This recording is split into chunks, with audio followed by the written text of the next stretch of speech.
학교를 다녀야 할 어린 나이에 시골에서 밭일과 여러 잡일을 하며 살아가는 이름이 아닌 도로타보라 불리우며 살아가는 주인공. 주인공은 태어나자마자 주인공 어머니의 여동생에게 맡겨져 시골 여관에서 일을 하며 살아가고 있습니다. 어느 날 도쿄에서 사람이 내려와 학교를 다니는 다른 아이들과 여관집의 주인분 아들이 들떠 있었는데요. 여관집 주인분 아들은 도쿄로 상경하는 게 꿈인 아이인데요. 도쿄에서 내려온 사람이 주인공에게 관심을 갖습니다.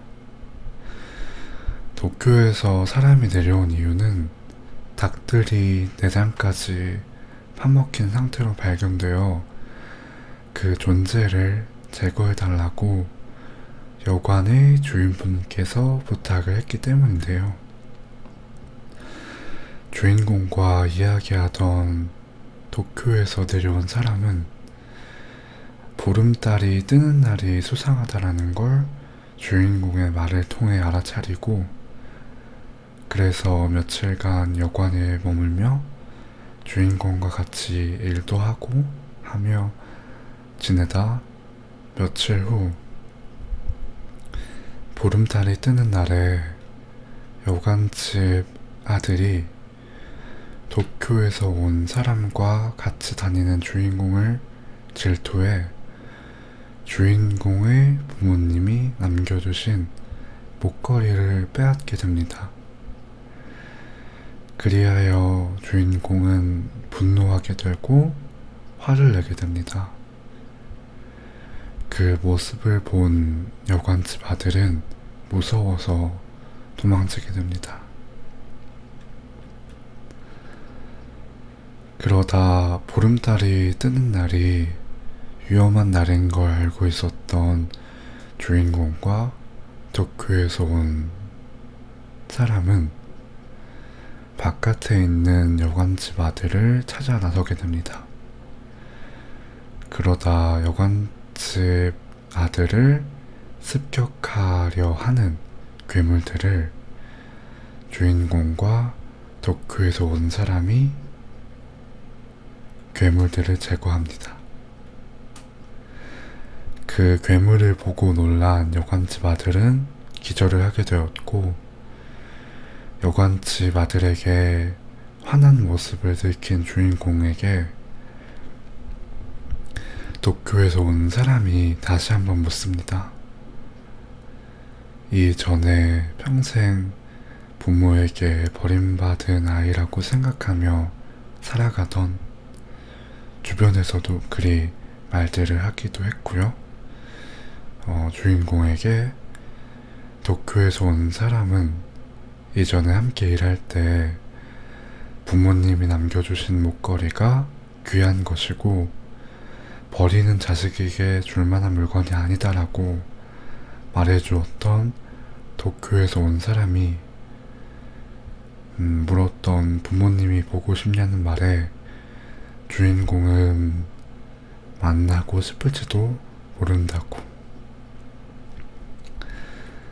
대답했던 주인공은 다시 한번 같은 물음에 이번에는 아니요, 죽여주세요 라고 말을 하게 됩니다. 그러자 도쿄에서 온 사람이 도로타보를 죽이게 됩니다.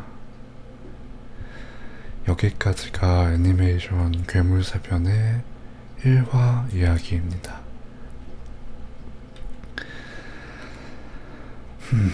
이 애니메이션 괴물사변에 대한 저의 이야기는 왜 애니메이션을 보면 꼭 애니메이션이 아니라 하더라도 무엇인가 처음 보았을 때의 첫 느낌이 있거든요. 애니메이션의 경우 그림체일 수도 있고 장면일 수도 있고 여러 가지 다 다른데요. 이 애니메이션을 딱 틀고 첫 장면부터 무언가 마음이 들었어요. 주인공이 나오는 첫 장면부터요. 뭔가 느낌이 왔었던 것 같아요. 그런데 이 화는 벌레나 환 공포증을 가지고 계시면 보지 않으시는 걸 추천드려요. 그리고 주인공의 머리색이 검은색이더라고요. 흔하지 않다라고 생각을 했다가 더 자세히 생각을 해보니까 검정색 머리카락의 색을 가지고 있는 주인공이 많더라고요. 네, 그랬었고 지금부터는 조금 이 애니메이션에 직접적은 아니지만 스포일러가 될 수도 있을 거라고 생각해요. 그런데 이 애니메이션 괴물사변을 보시지 않으셨고 지금 영상을 보시는 것이라면 한번 봐보시는 것이 좋으실 것 같아요. 저는 이 애니메이션 괴물사변이 여러분들에게 충격이 혹은 트라우마 다른 뜻으로 후유증을 남길 수 있다라고 생각해요. 좋을 수도 있지만 아마도 지난 게 무겁게, 그래서 무거운 충격을 받으시는 게 싫으시다면 이 애니메이션을 보지 않으시는 걸 추천드려요. 그리고 초등학생, 중학생 나이 정도의 분들이 주인공으로 나오는 이야기인데 상당히 무거워요. 말씀드렸지만 무거운 이야기여서 솔직하게 말씀드리면 보셔서 감당하시기 힘드실 수도 있으세요. 그래서 무거움을 견디기 힘드신 분이시라면 보시지 않으시는 걸 추천드려요. 특히나 어린 아이분들께서는 보시지 않으시는 걸 추천드려요. 최소 성인 정도 되셔야, 사실은 성인분들 중에서도 이런 경험이 사실 있으셔야 여러 가지를 통해서요. 그래야 충격을 받아도 감당 가능하실 것 같아요. 경험이 없으시다면 성인이시다 하시더라도 어려우실 것 같아요. 어려우실 수도 있을 것 같아요. 사실 이 내용과 비슷하거나 같은 이야기들이 간혹 애니메이션에서도 나오기도 해요. 근데 그래서 특별하게 이 애니메이션만의 충격은 아니기도 한데요. 근데 이 애니메이션의 느낌은 사실은 처음에 제가 느꼈었던 위에서 말씀드린 감정과는 전혀 예상치 못했고 달랐던 애니메이션이었어요. 사실은 위에서부터 적어왔어서 이화뿐만이 아니라 괴물사변 이 애니메이션 자체가 좀 여러 가지로 보시기에 힘들다 혹은 어렵다 등등 그러실 수도 있어요. 그래서 무리해서 보실 필요는 없으실 것 같아요. 저도 처음 1화를 보고 글을 적었는데요. 2화에서 잠깐 머뭇거리게 되었고 그 이후에는 저도 무겁다라는 걸 느꼈어요. 여기서부터는 게임에 대한 이야기예요. 연결이 되어 있긴 하지만 이 이야기는 게임 워킹 데드 1에 대한 스포일러가 들어가 있어요. 그래서 원하시지 않으신다면 여기에서 멈춰주세요. 10초 정도 잠깐.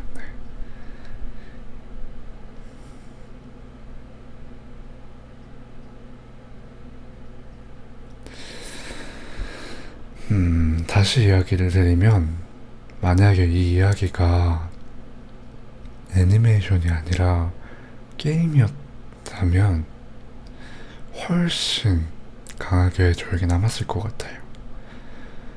왜냐면 제가 이전에 워킹데드 1 게임을 할 때 워킹데드 게임에서 특이하게 거의 처음으로 누구는 이 선택을 기억할 것입니다 와 같은 저의 선택에 책임감을 부여해주는 글이 순간마다 나오는데요.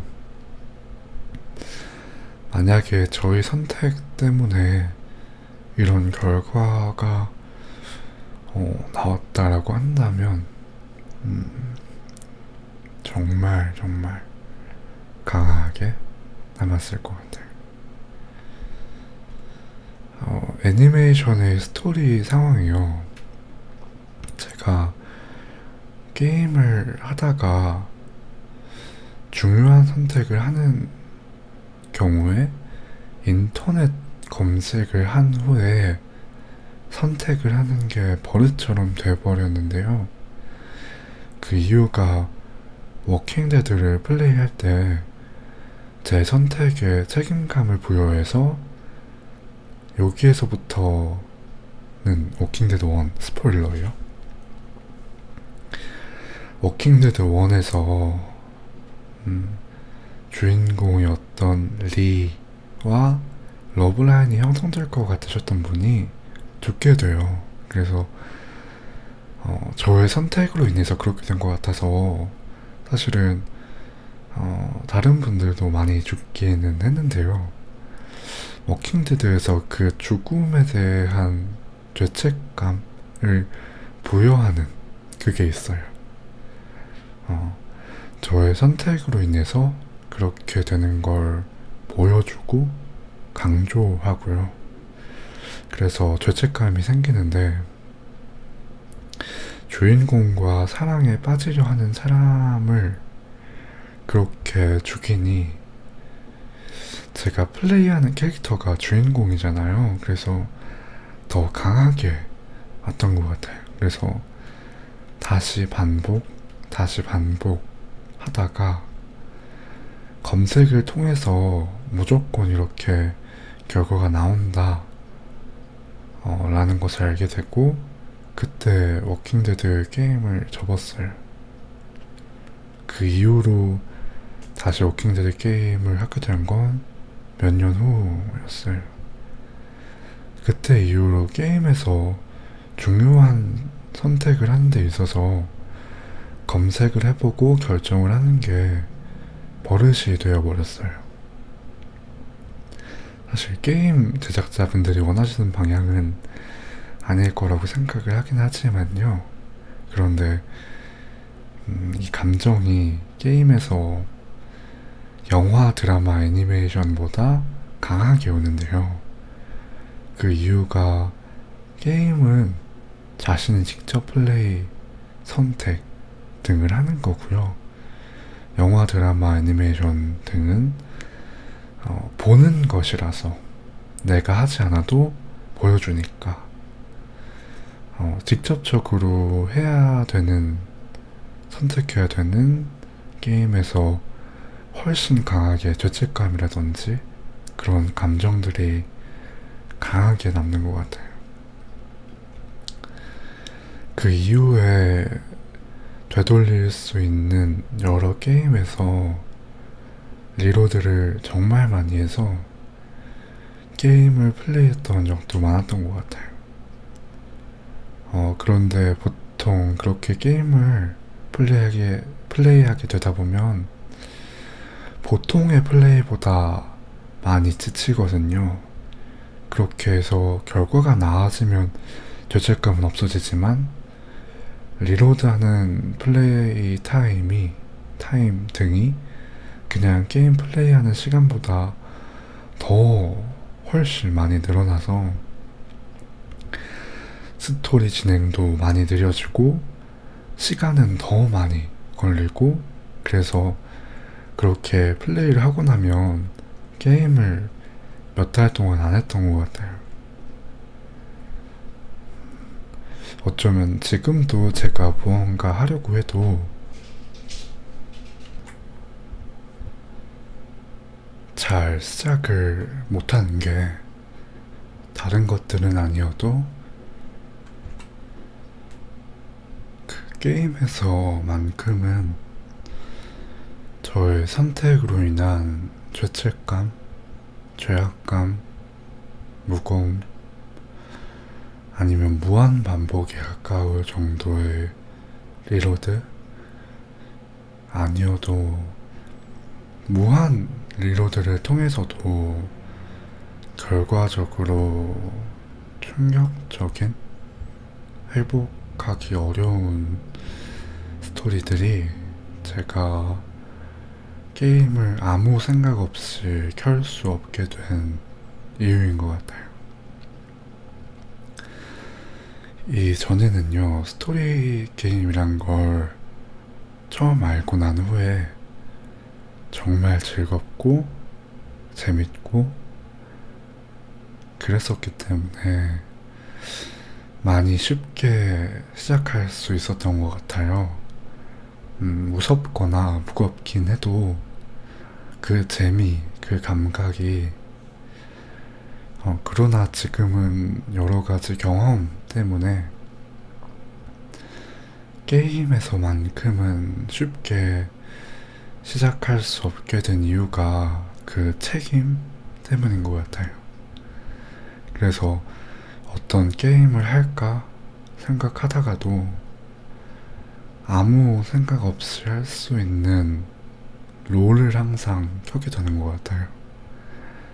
실제로는 생각을 다른 게임들보다 많이 하지만요, 그 스토리를 이해하는 머리를 사용하지 않는 것이 쉽게 가볍게 게임을 켤 수 있게 되는 것 같아요. 사실 롤에서도 머리 아픈 일들이 있기는 당연히 있지만요.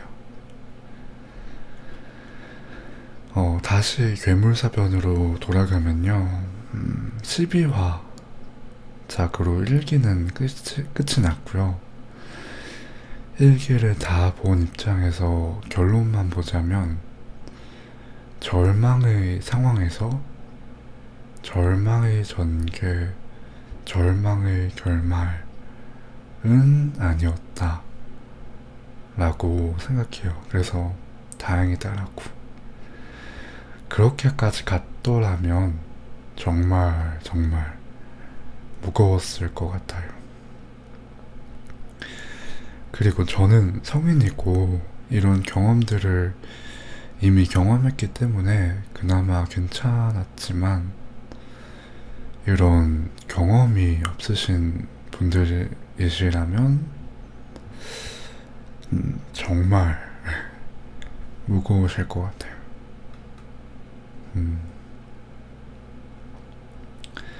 그리고 이 애니메이션을 다 보고 난 후에 작가님께서 무언가 트라우마나 무겁게 남은 기억들이 있으신 건지 라는 생각도 들었던 것 같아요. 그 정도의 이야기들이었던 것 같아요. 여기서 잠깐 악인에 대한 이야기를 할게요. 사실 저는 요즘은 아니고 좀 전부터 사연이 있는 악인들이 많이 등장을 하잖아요. 근데 선을 넘어버린 악인들은 사연이 없었음 해요. 그냥 끝낼 수 있게, 어쩌면 시원하게요.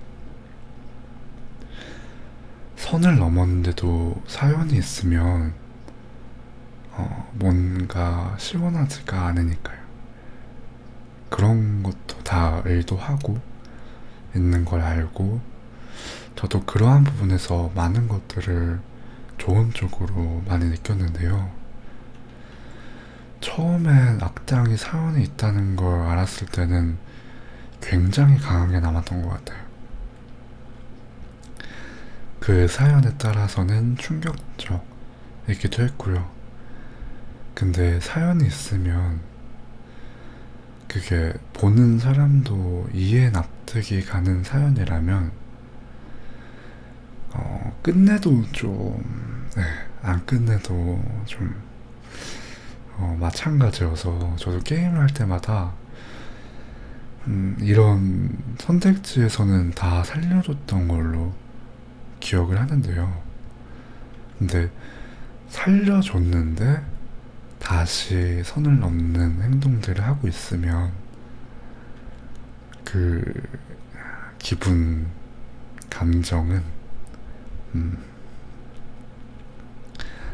제거해야겠다라는 마음은 다음에 더 강하게 들긴 하죠. 근데 그 행동으로 인해 되돌릴 수 없는 일이 벌어졌을 때의 그 느낌은 정말 컸었던 것 같아요. 근데 너무나 다 사연이 있으니까 나는 악인이다, 나는 악당이다 하고 깔끔하게 악당이 이겨도 되지만 선을 넘었다면 악당, 악인이 져서 깔끔한 엔딩도 좋다라고 생각해요. 하지만 여러 가지 무거운 엔딩이 더 오래가고 기억에 남는 것을 아는데요. 저도 여러 가지 더 느끼는 것들이 많은데 많다 보니까 무거워서 감당하기 힘들 때가 있어요. 그래서 그냥 깔끔한 엔딩을 편하게 보는 게 좋기도 한 것 같아요. 다시 괴물사변으로 돌아와서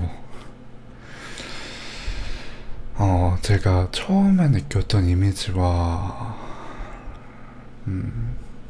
그 이미지가 완전히 바뀌어버린, 그런데 일상적인 부분은 분명 일상적이어서 재미가 있는데 스토리들이 하나같이 뭔가 마음에 남는 그런 이야기들이에요. 그랬던 것 같아요. 저는 괴물사변이라는 제목이 재밌을 것 같아서 봤었는데요. 결과적으로 12화를 다 봤으니 재미가 있었다라고 말씀드릴 수 있을 것 같은데 그 재미가 실제로 웃기는 장면들도 물론 있었지만 다 보고 나서도 이 애니메이션이 재미있었다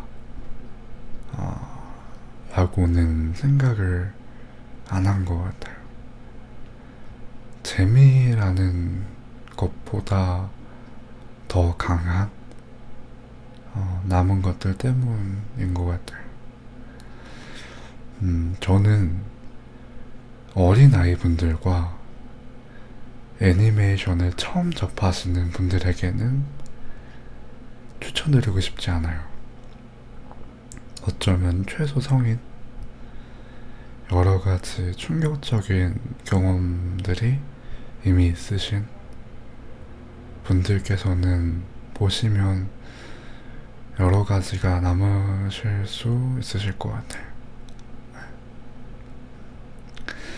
지금까지 애니메이션 괴물사변과 여러 가지 이야기였습니다.